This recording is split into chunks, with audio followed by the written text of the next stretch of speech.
Hello મિત્રો, my mini બ્લોગમાં આપનું હાર્દિક સ્વાગત છે. હું તમને હવે બતાવીશ નાથદ્વારાનું બસ સ્ટેન્ડ. આ રોડ જાય છે Nathdwara bus stand. Iconic gate હોતે હા, આઇકોનિક ગેટ. એ ક્યાં લખનભાઈ આઇકોનિક ગેટ? બોલો એમ gate. Iconic gate. Okay sir, okay.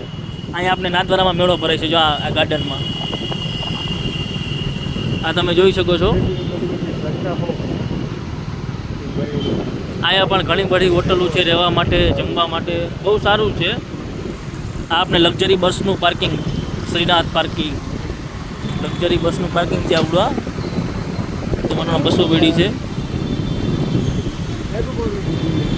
આપણે મિત્રો નાથદ્વારાનું બસ સ્ટેન્ડ હવે આવી ચૂક્યું છે. દેખો, આ સરકારી બસ સ્ટેન્ડ નાથદ્વારાનું છે, જોઈ લ્યો મિત્રો. નાથદ્વારાનું સરકારી બસ સ્ટેન્ડ. આ ખડાઈતા ભવન માત્ર 300 રૂપિયામાં રૂમ મળે છે. આ શ્રીનાથ સોલવંટની ઓફિસ, ઓલ ઇન્ડિયા ટૂર. આ તમે જોઈ શકો છો. અમે ટ્રાફિકમાં ફસાણા છીએ મિત્રો. આ જોઈ લ્યો.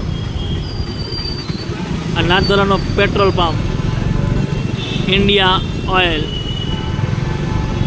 આ જોઈ શકો છો મિત્રો. લખનભાઈ અત્યારે નાથદ્વારા પેટ્રોલ પંપમાંથી કાઢી છે, કારણ કે ટ્રાફિકની અસર જોવા મળી. આ તમે જુઓ, આ રજવાડી ચાય,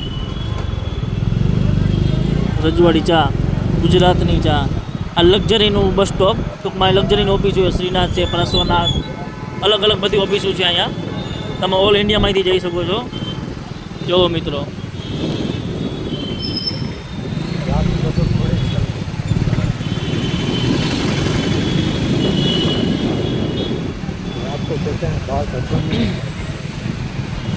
આપના એક્સિસ બેંક છે, IDFC બેંક છે, કેનેરા બેંક છે, અલગ અલગ બેંકો છે અહીંયા. બેંકના હોદ્દેદાર ના